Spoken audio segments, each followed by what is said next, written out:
CM power. आपकी party ने ऐसा क्यों कर दिया, इससे क्या फायदा होगा? इतिहास में पहले ऐसा नहीं हुआ। आमतौर पे पार्टियां जो हैं वो जनता पर सीएम थोपती हैं। कहाँ पड़े हो चक्कर में, कोई नहीं है टक्कर में, एकमात्र चेहरा है भगवंत मान। नया तजर्बा है, हम पब्लिक से पूछ रहे हैं। पिछली बार पार्टी ने चेहरा नहीं दिया, इस करके कहीं ना कहीं नुकसान। पिछली बार अनाउंस कर देते शायद ज़्यादा सीटें आती। किस सीट से आप विधानसभा से लड़ेंगे? जहाँ से पार्टी मुझे बोल देगी मैं वहाँ से इलेक्शन लड़ूंगा। कुछ घंटे बाद बता देंगे। आपकी जितनी कैंडिडेट की लिस्ट अब तक आई है, 40-50 कैंडिडेट ऐसे हैं जो दूसरी पार्टियों से आए हैं। दूसरी पार्टियों में अच्छे लोग भी तो हो सकते हैं। संयुक्त समाज मोर्चा आपका वोट वो खाएगी वहाँ पर? वो तो पब्लिक बताएगी। ऐसा तो नहीं होगा कि दिल्ली से ही पंजाब सरकार चलेगी? नहीं, सरकार पंजाब से चलेगी। आपको कैसे पता कि कांग्रेस बिना सीएम के चेहरे के जा रही है? सुरजेवाला जी हैं, उन्होंने बोल भी दिया है कि हमारे 3 चेहरे हैं, जाखड़, चन्नी और सिद्धू। आपको ये लगता है कि जो चन्नी सरकार काम करना चाहती थी उसमें सिद्धू साहब के दखल के कारण वो काम नहीं हुआ? बकरी एजेंडा है इनका। मैं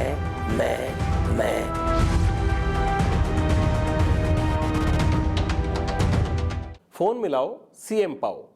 पंजाब में आम आदमी पार्टी ने मुख्यमंत्री का चेहरा देने के लिए ये फार्मूला निकाला है। सबसे बड़ा चेहरा आम आदमी पार्टी के पास पंजाब में भगवंत मान है। मान साहब इस वक्त हमारे साथ हैं और आम आदमी पार्टी के सांसद भी हैं। मान साहब, कांग्रेस अगर ये सब करती तब तो समझ भी आता है, आपकी पार्टी ने ऐसा क्यों कर दिया, इससे क्या फायदा होगा? इतिहास में पहले ऐसा नहीं हुआ। आमतौर पे पार्टियां जो हैं वो जनता पर सीएम थोपती हैं। कैप्टन के नाम पे वोट मांगे गए, बीच में से चन्नी को थोप दिया गया। पब्लिक ने तो कभी नहीं कहा कि चन्नी चाहिए हमें, लेकिन उन्होंने कहा जी हमारा फैसला कर लिया। रंधावा भी थे उसमें, रेस में, जिसका भी तुक्का लग गया। पार्टी चाहती थी कि भगवंत मान को डिक्लेयर करो, सीएम साहब ने आज कहा है।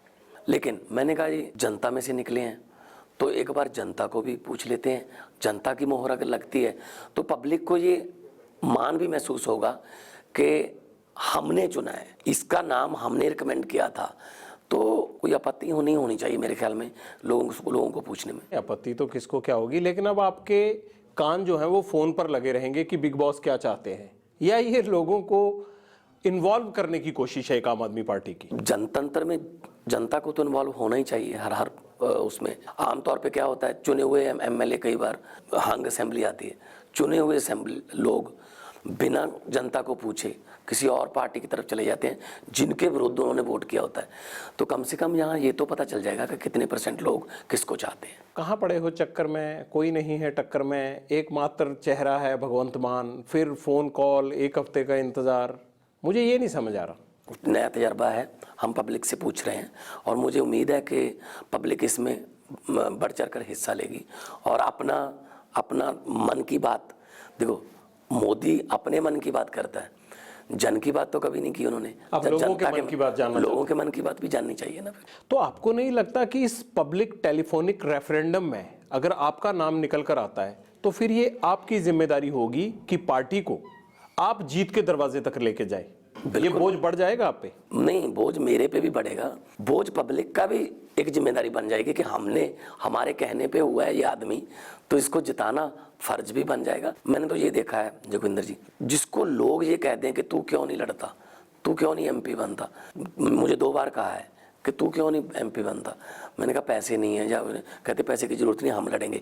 जिसके लिए लोग लड़ते हैं उसको कोई नहीं हरा सकता। ये नहीं, आप ये करना चाहते हो अब कि अगर लोगों ने रेफरेंडम आपके पक्ष में दे दिया टेलीफोनिकल कॉल पे, तो आप फिर लोगों को कहोगे कि अब आपके रेफरेंडम के हिसाब से पार्टी ने भगवंत मान को अनाउंस कर दिया है और अब इसको जितवाना और पार्टी को सरकार में लाना आपकी जिम्मेदारी है? नहीं, जिम्मेदारी नहीं, ये तो मतलब मिलके चलना पड़े कि हम पब्लिक के साथ मिलके चलेंगे। नहीं, आप पब्लिक पे बोझ तो डालना चाहते हैं? नहीं, बोझ नहीं है ये कौन सा बोझ है। देखिए, आम आदमी पार्टी तो यही कहेगी ना कि आपने जो नाम बताया हमने उसको अनाउंस कर दिया, अब इसकी सरकार बनवाना आपका काम है। हम भी अभी भी कहते हैं बिना CM के अनाउंसमेंट के।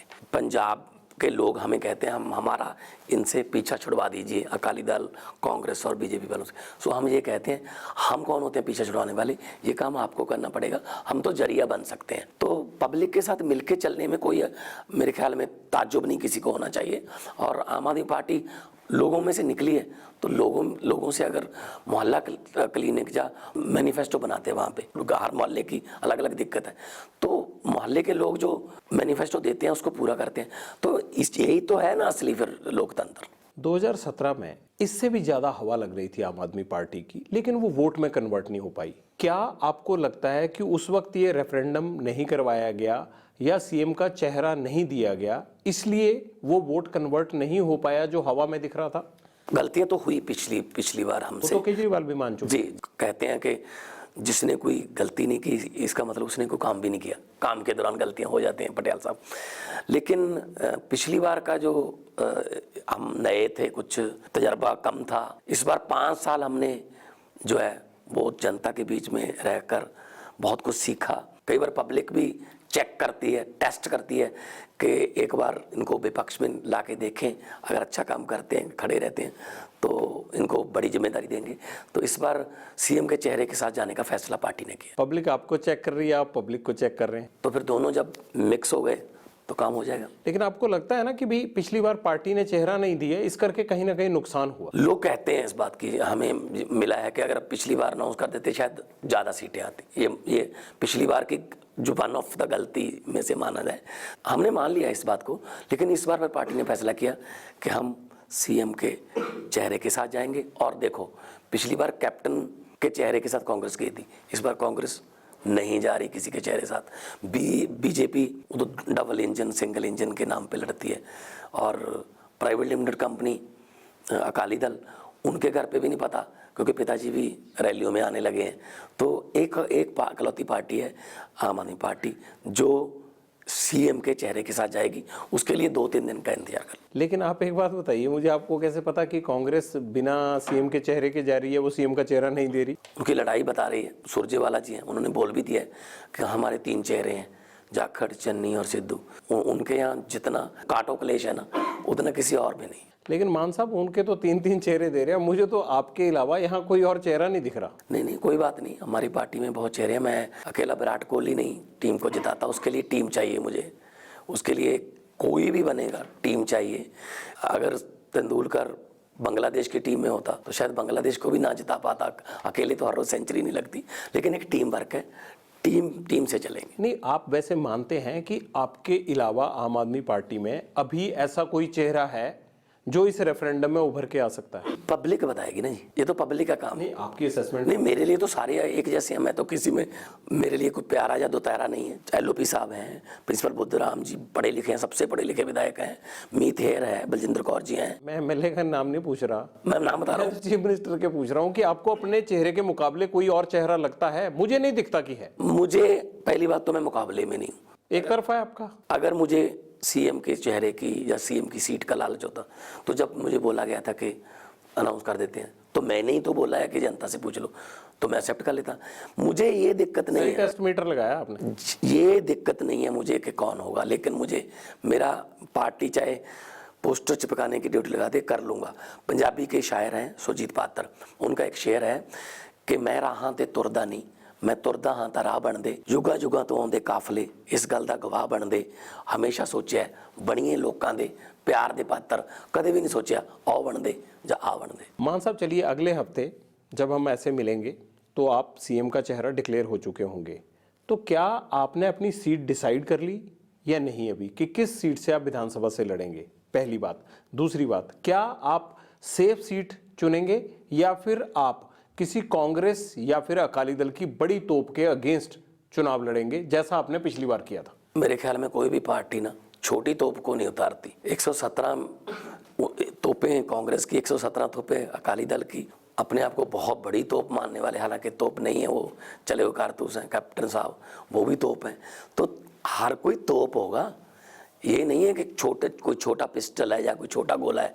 तो जहां से पार्टी मुझे बोल देगी मैं वहां से इलेक्शन लड़ूंगा। फिर भी आपकी कोई राय तो होगी ना, पार्टी तो आप ही से पूछेगी। अभी डिस्कस करेंगे इसमें, 1-2 दिन में हूँ। धुरी आपको लगता है कि सेफ सीट है आपके लिए? मैं तो बाघा पुराना जाता हूँ, मुझे कहते हैं बाघा पुराना से लड़ेगा। मैं एक दिन सरदूलगढ़ के गांव में चला गया, कहते यहाँ से आएगा। एक दिन मानसा रैली कर दी, कहते ये तो मानसा चेक करने आया था, मानसा बिल्कुल पास हो गया है। इस बार जलालाबाद ठीक नहीं? जलालाबाद हमने अनाउंस कर दी, गोल्डी कंपोज। अमृतसर ईस्ट चलते हैं? मुझे तो यहाँ से कहेंगे मैं तो चला जाऊँगा, मुझे कोई प्रॉब्लम नहीं। मैं किसी बड़े चेहरे के सामने लड़ने से डरता नहीं हूँ। जब मैं कुछ भी नहीं था, जब हमारी पार्टी भी रजिस्टर्ड नहीं थी, चुनाव चिन्ह भी 15 दिन पहले मिला था, तब भी मैं तो राजेंद्र कौर भट्टल के खिलाफ लड़ा था लहरा गागा से, पीपीपी की तरफ से। नहीं, मैं सिर्फ यही जानने की कोशिश कर रहा हूँ और जानना भी चाहता हूँ कि भगवंत मान किस सीट से लड़ेंगे। कुछ घंटे बाद पता चलेगा। यानी आज ही तय हो जाएगा? 24 घंटे भी हो सकते हैं, 48 भी हो सकते हैं, 72 भी? 72 इतना भी दूर नहीं जाएगा, 48 घंटे में तय? 2 दिन में, अगले 2 दिन में कर लेंगे। इस बार आम आदमी पार्टी ज्यादा मालवा में दांव खेल रही है और पिछली बार भी उन्होंने मालवा में ही दांव खेला था। सो आपकी जो मालवा पे डिपेंडेंस है, कहीं ये ओवर कॉन्फिडेंस इस बार फिर आपको नुकसान तो नहीं दे जाएगा माझा और दोआबा के लिए? क्या प्लान है, क्योंकि पिछली बार माझा और दोआबा में नीलबटा सन्नाटा हो गया था। पहली बात तो ये ठीक नहीं है कि हम लोग सिर्फ मालवा पे कंसंट्रेट कर रहे हैं। अरविंद केजरीवाल सबसे ज़्यादा माझा में, अमृतसर आए 2 बार, व्यापारियों के साथ मीटिंग, एक बार प्रेस कॉन्फ्रेंस करने आए थे, दुर्गाना मंदिर और दरबार साहब में माथा टेका, पठानकोट में हमने तिरंगा यात्रा की। वो तो पिछली बार भी किया था सब जगह। नहीं, तो आप कैसे कह सकते हैं कि मालवा में? पर पिछली बार वहां रिजल्ट नहीं आए ना माझा और इस बार आएंगे, इस बार आएंगे। मैं वही कह रहा हूँ, उसके लिए क्या प्लान है? तिरंगा यात्रा जलंधर में की, होशियारपुर गए सीएम साहब, तो मालवा में इस बार काम आए हैं अभी। तो इस बार ये नहीं कह सकते आपके वो मलवई हो गए हैं, वो माझा और दोआबा में है। मैंने तभी तो कहा कि मालवा पे डिपेंडेंस आपकी कहीं ओवर कॉन्फिडेंस ले न डूबे। पिछली बार लोगों ने कैप्टन पर 2002 और 2007 वाला कैप्टन मानकर यकीन कर लिया कि शायद ये वही कैप्टन है, 2 और 2007 में था, जिसमें प्रॉपर्टी में बूम आए थे ऑल ओवर द वर्ल्ड, लेकिन उनको लगा कि कैप्टन की वजह से हमारा प्लॉट्स के रेट बढ़ गए, ज़मीन, उसके बाद रुक गया वो। तो उन्होंने कहा यार शायद ये कैप्टन आने के बाद हमारा रुका हुआ प्लाट बिक जाएगा या हमारी जो प्रॉपर्टी है उसके रेट बढ़ जाएंगे, ये यकीन किया। उसके बाद उन्होंने वादे बहुत बड़े बड़े किए, घर घर नौकरी, कर्जा माफ़, 5 मरले के प्लाट, ये अपना स्मार्टफोन, ये वो। इस बार मालवा, माझा और दोआबा तीनों का ये हमें जो फीडबैक मिला है कि इस बार हम कांग्रेस पे यकीन नहीं करेंगे, अकाली दल पे तो पहले ही नहीं कर रहे, बीजेपी तो कुछ है ही नहीं, इस बार बीजेपी की सीटें भी आम आदमी पार्टी को है। आपका नाम अनाउंस हो जाता है तो उसके बाद आपको लगता है कि अर्बन वोटर आम आदमी पार्टी के साथ खड़ा होगा? बिल्कुल अर्बन वोटर, पठानकोट में जो रिस्पांस मिल रहा है, जलंधर में जो रिस्पांस मिल रहा है, अमृतसर शहर में, पटियाला में जो रिस्पांस मिल रहा है, पिछली बार हमारा यहाँ बिल्कुल कुछ भी नहीं था, ये मानने में मुझे कोई हर्ज नहीं है, लेकिन इस बार आप देखना कि शहरों में सीटें आएंगी, क्योंकि जो पंजाब का नागरिक है वो एक भाईचारक सोशल बॉन्डिंग चाहता है, अमन शांति चाहता है। अब क्या हो रहा है, देखो जो होम मिनिस्टर है वो तो अपनी लड़ाई लड़ रहे हैं, इधर धमाके शुरू हो गए हैं, कचहरी में धमाका हुआ, वहाँ पे लुधियाना में तो बेअदबी की घटनाओं में वृद्धि हुई। इसका मतलब सरकार का पुलिस पर कोई कंट्रोल नहीं है। पुलिस भी क्या करे जब उनके एमएलए उनको धमकाते हैं, मैं तेरा बोरी बिस्तरा बंद करा दूंगा। जब एक जिम्मेदार नेता ये कहता है कि एक दबके से पैंट गीली कर देते हैं हम थानेदार की, तो क्या डिमोरलाइज कर रहे हैं फोर्सेस को आप? आपने उनका मोरल अप करने के लिए क्या किया? पॉलिटिक्स से नाता तोड़ना पड़ेगा इसका, पुलिस का। पुलिस क्या करे, पुलिस किसी क्रिमिनल को पकड़ के लाती है, अभी वो थाने में भी नहीं लाते, अभी रिपोर्ट में नहीं मुंशी लिखता, 4 फोन आ जाते हैं नेताओं के, छोड़ दो हमारा आदमी है। तो पहले तो डीलिंक करना पड़ेगा पॉलिटिक्स से, उसके बाद पुलिस, पंजाब पुलिस सक्षम है सब कुछ करने के, अगर उनको मौका दीजिए। आप 4 डीजीपी बदल दिए जनाब 111 दिन में, किस पे भरोसा करोगे जब डीजीपी को ये नहीं पता कि कल सुबह मैं उठूंगा तो डीजीपी रहूंगा या ना? तो फोर्सेस का मोराल कैसे बढ़ेगा जब उनका जर्नैल का मोराल नहीं है? तो हम फोर्सेस को भी मान सम्मान देंगे और साथ में लोगों को अमन शांति की गारंटी भी देंगे। आपको लगता है कि अमरिंदर सिंह के टाइम में फोर्सेस का ज्यादा मोराल अप था, उस वक्त डीजीपी नहीं बदले जाते थे, उनका टाइम ज्यादा अच्छा था चन्नी साहब के टाइम से? कैप्टन साहब चलाते थे तब अफसर चलाते थे, तब कैप्टन साहब का कोई उसमें दिक्कत नहीं थी, या उसमें कोई आप कह सकते हो इंटरफेरेंस नहीं थी, अफसर चलाते थे। खुद ही कह रहे हैं कि अफसर अच्छा चलाते हैं, अफसरों को चलाने नहीं देते, लेकिन तो कैप्टन साहब ने तो फ्री हैंड दे रखा। नहीं, फ्री हैंड नहीं है, बीजेपी का हैंड था। कैसे? उसके अरूसा के पाँव में बैठकर फोटो खिंचवाते थे वो डीजीपी और पास बैठे वाले सीएस। कभी हुआ पहले कि 2 पोस्ट टॉप की, चीफ सेक्रेटरी और डीजीपी, हस्बैंड वाइफ को मिल जाए? हुआ? परिवार के तरीके से चलाया, तो ऐसे नहीं है। आपने कितनी बार विरोध किया विपक्ष में रहते हुए इस बात का? मैंने सबसे पहले मैंने बोला था ये बात पीसी में कि ये कैसे हो सकता है कि एक परिवार में CS और DGP और दूसरी सीनियरिटीज को इग्नोर करके। तो इसलिए मैं ये कह रहा हूँ, इस बार ये 2 AG बदल दिए। पहले वाला AG था, उसने एक भी केस जीत के नहीं दिया। तो सरकार चलाने का मतलब ये नहीं होता कि मनपसंद अफसरों को मौका दीजिए।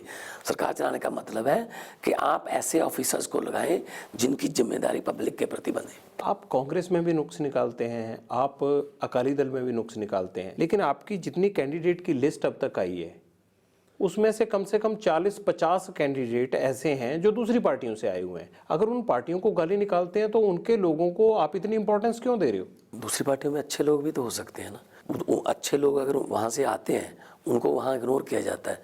तो हमने कोई दरवाजे थोड़ी बंद कर लिए कि बस। आप ये कैसे तय करते हैं कि ये दूसरी पार्टी का अच्छा आदमी है और ये दूसरी पार्टी का अच्छा आदमी नहीं है? हमने कुछ आदमियों को मना भी किया कि नहीं, हम नहीं आएंगे, हम नहीं लेंगे। 20-25 MLA और बड़े नेता संपर्क में थे। हमने कहा जी सॉरी, हमारे आप सर्वे में आपका अच्छा नहीं आया। लेकिन अगर वो 25 आ जाते और अभी जो 40-50 आए हैं, फिर तो आपकी पार्टी के तो सारे 25-30 रह जाने थे। 40-50 आप बोल रहे हो, ज़्यादा नहीं है।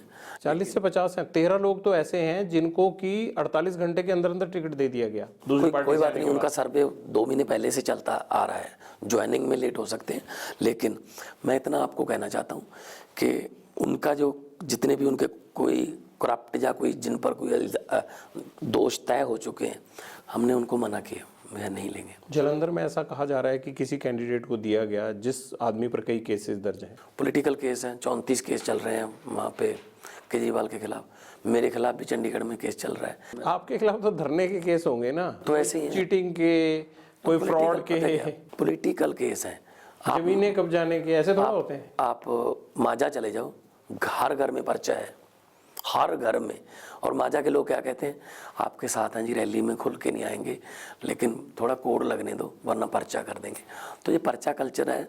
इसमें हम ऐसे आदमी जो मतलब जिनका पॉलिटिकल पर्चा हो गया, उसको तो हम दोषी नहीं मान सकते। अब कोड लग गया है, अब तो नहीं केस हो सकते ना? नहीं, अब कोड लग चुका है। हाँ। मालवा पे आप बहुत बेट कर रहे हैं अपनी बातों में भी, आप खुद भी मालवा से आते हैं, लेकिन मालवा में जो किसानों की पार्टी बनी है संयुक्त समाज मोर्चा, आपका वोट वो खाएगी वहां पर, ये तो आप भी मानते हैं ना? नहीं, वो तो पब्लिक बताएगी।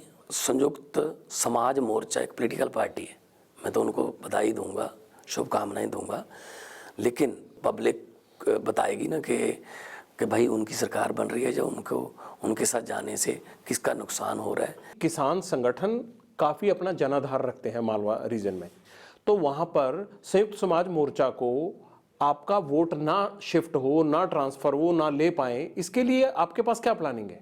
हम उनका वोट रोकने के लिए प्लानिंग नहीं बनाएंगे, हम सभी वोट हमें मिले इसका प्लानिंग बनाएंगे। लोगों के साथ बातचीत करेंगे, आई कांटेक्ट होगा, दिल्ली का मॉडल दिखाया जाएगा। और मुझे लगता है कि 15 तारीख को इलेक्शन कमीशन थोड़ी ढील दे रहा है। अगर रैलियां होती हैं तो हम जाके बताएंगे। क्या डील दे रहे हैं इलेक्शन कमीशन? इसमें कोविड गाइडलाइंस में थोड़ा दे रहे हैं कि रैलियां हो सकती हैं इतने लेवल की, पता चला है। अगर वो हो गया तो हम रैलियां भी करेंगे। आपको लगता है कि रैलियां करने की इजाज़त देनी चाहिए उन हालात में? जब कोड ऑफ कंडक्ट लगा था तो उस दिन 2700 पॉजिटिव केस थे और पिछले कल जो है वो 6500 केस थे, 10 डेथ थी। तो ऐसे में आपको लगता है कि कोविड जब बढ़ रहा है तो रैलीज को इजाज़त देनी चाहिए? नहीं, हमें तो कोई लिख के नहीं दिया उनको कि सजेशन, फैसला तो इलेक्शन कमीशन ने लेना है, हमें तो कोई प्रॉब्लम नहीं। अगर नहीं भी करेंगे, रैलीज होनी चाहिए कि नहीं? टेस्ट की ज़रूरत नहीं है, टेस्टिंग बहुत कम कर दी कि 2 दिन बुखार है, तीसरे दिन ठीक हो जाता है, जो ओमिक्रॉन वगैरह है। तो ये तो इलेक्शन कमीशन देखे, उनके पास बहुत बड़े लेवल पे, मास लेवल पे उनके पास रिपोर्ट गांव से या उनके जो इलेक्शन कमीशन के जो जितने भी ईसी के अधिकारी हैं वो बताएंगे अपने अपने क्षेत्र से कि क्या हालात हैं, उस हिसाब से वो फैसला ले ले, हमें कोई दिक्कत नहीं। मैं तो इसलिए ये सवाल पूछ रहा था कि आम आदमी पार्टी ऑनलाइन कैंपेन के लिए, डोर टू डोर कैंपेन के लिए बहुत जानी जाती है या उसकी यूएसपी रही है। बड़ी रैलियां तो वो पहले, आपने पिछले चुनाव में तो बड़ी रैलियां की ही नहीं, तो इसलिए ये माहौल तो आपको सूट करता है। आपको तो रहना चाहिए कि ऐसे ही चलता रहे तो ज़्यादा बेटर है।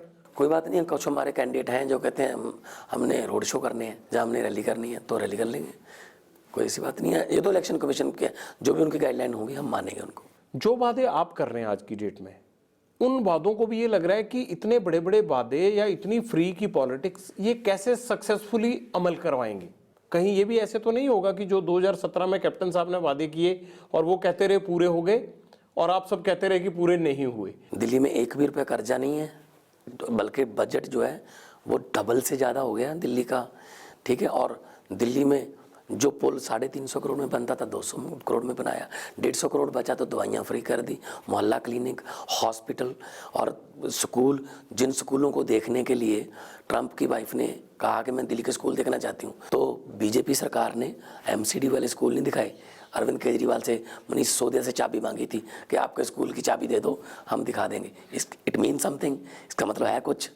तो अगर भ्रष्टाचार रोक के और लीकेज रोक के आप पब्लिक पर इन्वेस्ट करते हो, पब्लिक को वापस इंफ्रास्ट्रक्चर के रूप में, स्कूल, बिजली के रूप में देते हो, तो इसमें तो कोई मेरे ख्याल में आप किसी को मुफ्तखोरी वगैरह नहीं कहनी चाहिए। अमेरिका कनाडा में भी पैसे मिलते हैं, सरकारें देती हैं, कोरोना के समय में भी है, उसको सोशल सिक्योरिटी बोल देते हैं। मुफ्तखोरी क्यों बोलते हो? नेताओं को कितना कुछ मुफ्त मिलता है। नवजोत सिद्धू कहते हैं आपने 1000 रुपये पंजाब में देने का वादा किया है, दिल्ली में क्यों नहीं दिया महिलाओं को? इन्होंने 2000 रुपये यहाँ पे 5000 रुपये ये किया, राजस्थान में क्यों नहीं किया? ये हद है यार, कुछ भी बोल देते हैं। पंजाब का बजट अलग है, दिल्ली का बजट अलग है। हम पंजाब के मॉडल को और बड़ा बनाएंगे, और बड़ा बना के, क्योंकि दिल्ली फुल स्टेट नहीं है। एक फुल स्टेट में तो हम बहुत से डिसीजन ले सकते हैं, इस मॉडल को बड़ा बना के देश में लेके जाएंगे। आप लोग जो भी वादा करते हैं, कांग्रेस और अकाली दल दोनों का काम है कि उस पर सवाल उठाना, लेकिन हर आदमी ये क्यों कहता है कि ये दिल्ली में इतना करते नहीं हैं और पंजाब में आगे ये चीज़ करने की बात करते हैं? एम्प्लॉयमेंट को लेकर भी यही सवाल उठता है, क्यों आपके मॉडल को वो गले नहीं उतार पाते? वैसे तो उनका काम ही ये है कि केजरीवाल, भगवंत मान केजरीवाल, और कोई उनके पास है नहीं बोलने को। कब चन्नी साहब कहते हैं केजरीवाल के कपड़े गंदे हैं, ये इसका रंग काला है, इसको गिल्ली डंडा खेलना नहीं आता है। और नंबर 2 पे दिल्ली में बहुत दिक्कतें आती हैं, कभी एलजी फाइल रोकता है, कभी डीडीए का पंगा, कभी एमसीडी का। लेकिन फिर भी अगर इतना काम कर दिया तो आप सोचो 100% जो स्टेट है उसमें हम क्या क्या कर सकते हैं। नीयत साफ होनी चाहिए, बस वो हमारे पास है। प्राइम मिनिस्टर की विजिट पर अब ये कहा जा रहा है कि एक स्टिंग ऑपरेशन हुआ है और पंजाब में सरकार ने प्राइम मिनिस्टर को सिक्योरिटी नहीं दी। कल ये एक बड़ा मुद्दा बनाया गया असम सरकार की तरफ से। आपको लगता है ना कि पंजाब के लिए प्राइम मिनिस्टर की विजिट पर इस तरह से सवाल उठना, सुप्रीम कोर्ट की कमेटियां बनना, ये वाकया ही शर्मनाक है? बिल्कुल ठीक नहीं है। देखो, ऐसा नहीं है कि चन्नी साहब का ये स्टेटमेंट देना, उनको कौन सा गोली मारी है किसी ने या कोई हो जिंदा बचने वाली बात, ये वो पंजाब में असल में ना सरकार ही नहीं चल रही है इस वक्त। मोहल्ले की क्रिकेट टीम की तरह पंजाब की सरकार चल रही है इस वक्त। मोहल्ले की क्रिकेट टीम का कोई कैप्टन नहीं होता। बैट जिसके हाथ में आ गया बैटिंग करने लगता है, बॉल जिसके हाथ में आ गई वो बॉलिंग करने लगता है। अगर किसी की बैटिंग नहीं आती तो अपनी विकटें लेके घर पे चला जाता है। बिल्कुल वैसी है। सिद्धू अपना बैट लेके घूम रहा है, जाखड़ जी विकटें लेके स्विट्जरलैंड चले गए। चन्नी साहब हैं, वो अपनी बॉल लेके घूम रहे हैं, कहते मैं नहीं किसी को दूंगा, बॉलिंग मैं ही करूंगा। तो ऐसे में ऐसे डिसीजन लेगा कौन? इतना बड़ा विचारिक मतभेद हो सकते हैं, लेकिन आम आदमी पार्टी की सरकार आने दो, मजबूत सरकार, उसमें प्रधानमंत्री भी सुरक्षित होगा पंजाब में और एक आम आदमी भी सुरक्षित होगा। ये जिम्मेदारी तो सरकार की होनी चाहिए। चलिए, आपने मान लिया प्रधानमंत्री सुरक्षित अब तक नहीं थे। उन्होंने कहा है ना कि मैं सुरक्षित नहीं तो मैं जिंदा बच के आ गए वो। लेकिन इतना मैं मानता हूँ, शायद किसान जो बैठे थे उनको भी नहीं पता था ये कि इधर से आएंगे। हाँ, उसके बाद चन्नी सरकार द्वारा ऐसा करना या बयान देने, मुझे लगता है देखो प्रधानमंत्री कुर्सी जो है वो गरिमा है, उसकी गरिमा बनी रहनी चाहिए। पिछली बार आम आदमी पार्टी का पूरा कैंपेन इस चीज पर टिका हुआ था कि बादलों को अंदर करेंगे, ड्रग्स को लेके ये करेंगे, और जो वेंडेटा पॉलिटिक्स की तरफ होता है उस तरफ था। लेकिन इस बार उन्होंने जो लोगों के मुद्दे हैं उनको एड्रेस किया। क्या आपको ये लगता है कि पिछली बार गलत लाइन ली थी इसलिए इस बार सही लाइन की? पिछली बार की गलतियों से बहुत कुछ सीखा है। हम डेवलपमेंट की राजनीति दिल्ली में सफलतापूर्वक कर चुके हैं। बीजेपी वहाँ नफरत की राजनीति कर रही थी, अरविंद केजरीवाल को गालियां दे रहे थे, कोई आतंकवादी कह रहा था, कोई कह रहा था कि ये तो पाकिस्तानी एजेंट है फलाने का।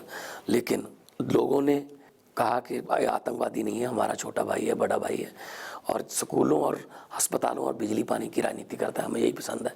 तो हमारा जो डेवलपमेंट का जो एजेंडा था वो कामयाब हुआ, हम क्यों नहीं फिर पंजाब में इसको लागू करेंगे। जो चरणजीत सिंह चन्नी की पॉलिटिक्स है, जितना उन्होंने पिछले 3 महीने की पॉलिटिक्स की है, उनका अंदाज भी बड़ा आम आदमी पार्टी के अंदाज से मिलता है। इससे आम आदमी पार्टी को पंजाब में कोई नुकसान हुआ जो 3 महीने बदलाव के बाद कांग्रेस के राज के थे? 3 महीने बदलाव के बाद कुछ हुआ नहीं, ऐलान बहुत हुए, बोर्ड एकदम से पंजाब, उन्होंने कहा जी देखो कितना रंगला पंजाब हो गया, मेरे जो बोर्ड हैं रंग बिरंगी पगड़ियों वाले वो कितने पंजाब में लगे हुए हैं, रंगला पंजाब हो गया। रंगला पंजाब फोटो से नहीं बनाना जी, रंगला पंजाब तब माना जाएगा जब सरकारी स्कूल में पढ़ के बच्चे अफसर बनेंगे आम लोगों के। रंगला पंजाब तब माना जाएगा जब थाने में कचहरी में बिना किसी सिफारिश और करप्शन के गरीब की सुनी जाएगी। रंगला पंजाब तब माना जाएगा जब गिद्दे भांगड़े, जब किसान दमामे मारता फिर मेले जाएगा। रंगला पंजाब तब माना जाएगा जब धरने उठेंगे, टैंकियों और टावरों से टीचर उतरेंगे।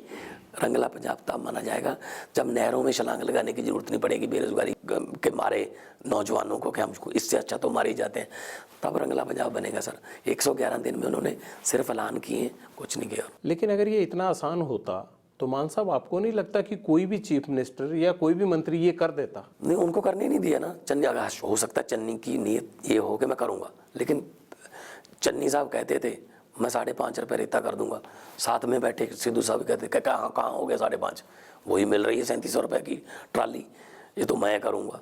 तो उनका बकरी एजेंडा है इनका है सिद्धू साहब का, मैं सिद्धू सन ऑफ भगवान सिंह सिद्धू मैं। उस एजेंडे के कारण ये काम नहीं हो पाए। तो दूसरे कह रहे हैं ना, तो रंधावा कह रहा है यार कब ये हुआ है, ये अपना सिद्धू का जब पंजाब का एजेंडा मैनिफेस्टो में अगर ना आया तो सिद्धू की क्या रहेगी, ये बहुत वही बोल रहे हैं।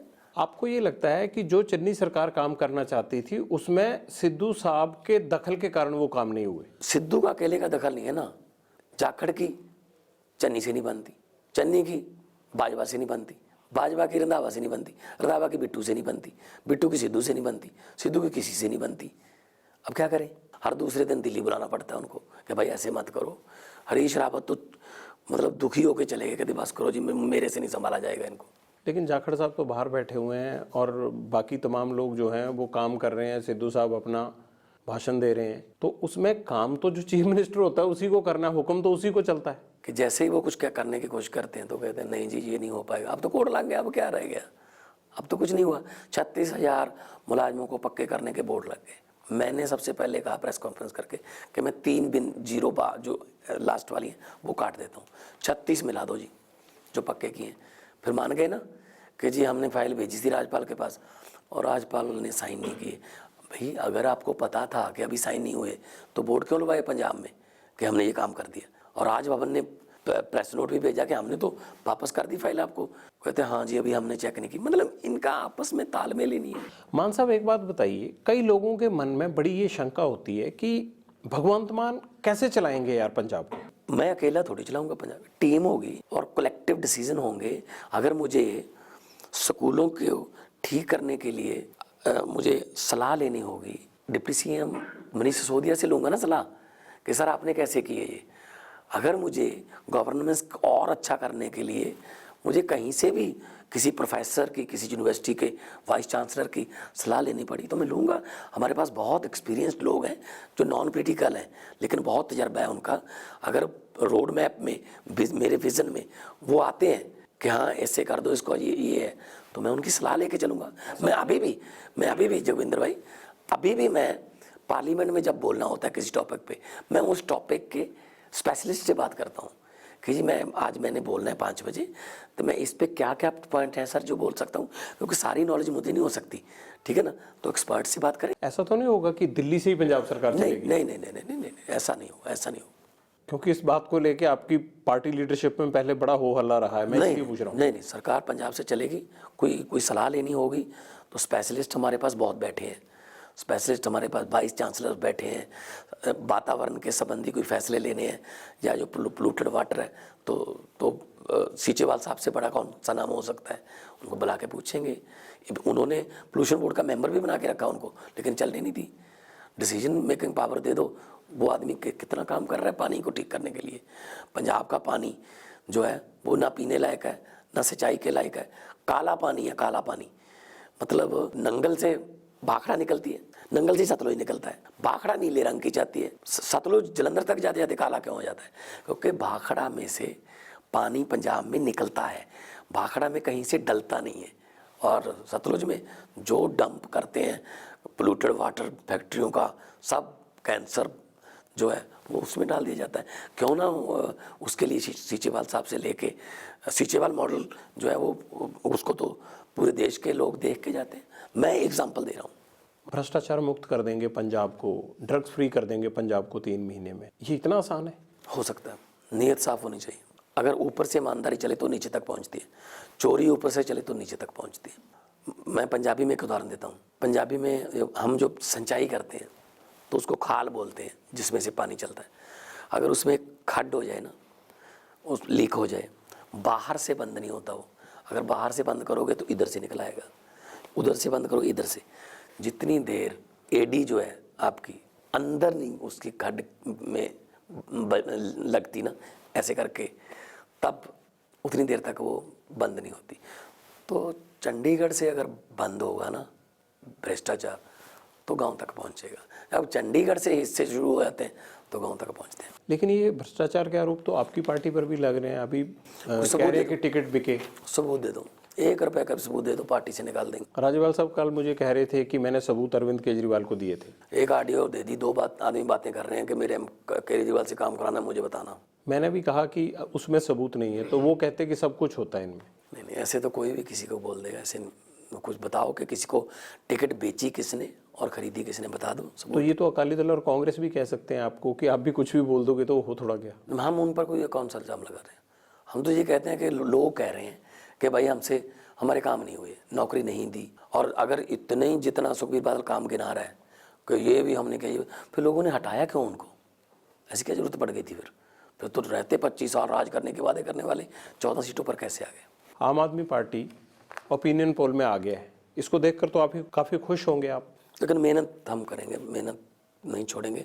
माली दा कम पानी पाना, पर मशकां पावे, मालिक दा कम फल फुल लाना, लावे या ना लावे। बहुत बहुत शुक्रिया मान साहब। अगले हफ्ते आपसे फिर मुलाकात होगी जब आप शायद पंजाब का मान बन चुके होंगे, तब हम मिलेंगे भगवंत से। आपके मुँह में घी शक्कर, पंजाबी च कहंदे तुहाडे मूँह च गुड़ शक्कर, वधिया परमात्मा दी मेरा होण। नीतां सच्चियां ने ते सच्चियां नीतां नूं मुरादां ने।